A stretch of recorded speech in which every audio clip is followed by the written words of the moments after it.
বাসায় এরকম ইফতার থাকলে আর কি লাগে, আর কোনো রকম ইফতার বাহির থেকে কিনে খেতে হবে না।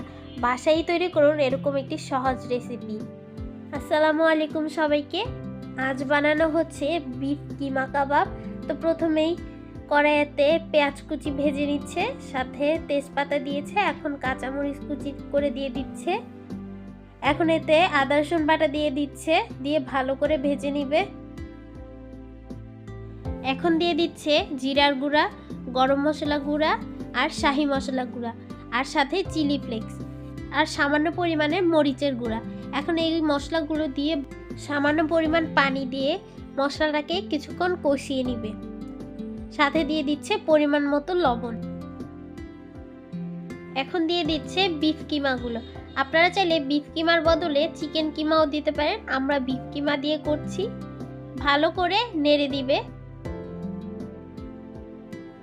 এখন এতে টমেটো সস দিয়ে দিচ্ছে, টমেটো সস দিয়ে ভালো করে নেড়ে দিবে আর এই কিমাটাকে কিছুক্ষণ কষাবে।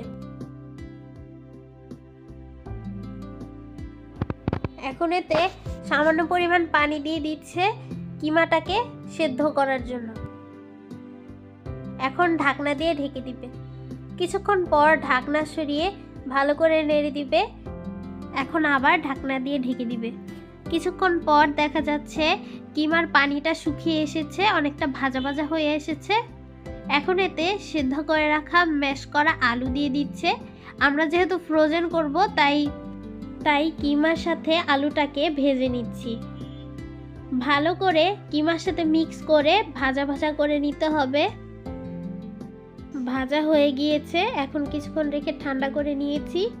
আমি এভাবে বানিয়ে নিচ্ছি, আপনারা চাইলে আপনাদের পছন্দ মতো শেপেও বানাতে পারেন। এক এক করে সবগুলো এভাবে বানিয়ে নিচ্ছি। সবগুলো বানানো হয়ে গিয়েছে, এখন ডিপ ফ্রিজে কয়েক ঘন্টা রেখে শক্ত করে নিব। কয়েক ঘন্টা পরে দেখতেই পাচ্ছেন শক্ত হয়ে গিয়েছে। এখন ডিমে চবিয়ে ব্রেড ক্রাম্বসে কোট করে নিচ্ছে। এভাবে সবগুলো কিমা কাবাব ব্রেড ক্রাম্বসে কোট করে নিবে।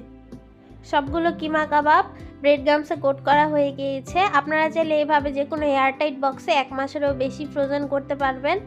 তো আমরা এই যে এখানে কয়েকটা কিমা কাবাব ভেজে নিচ্ছি, আর হালকা আঁচে এগুলো ভাজতে হবে।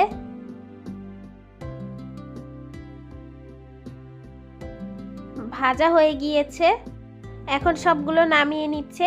এইভাবে গরম গরম পরিবেশন করুন সহজ বিফ কিমা কাবাব। ভালো থাকবেন সবাই, আল্লাহ হাফেজ।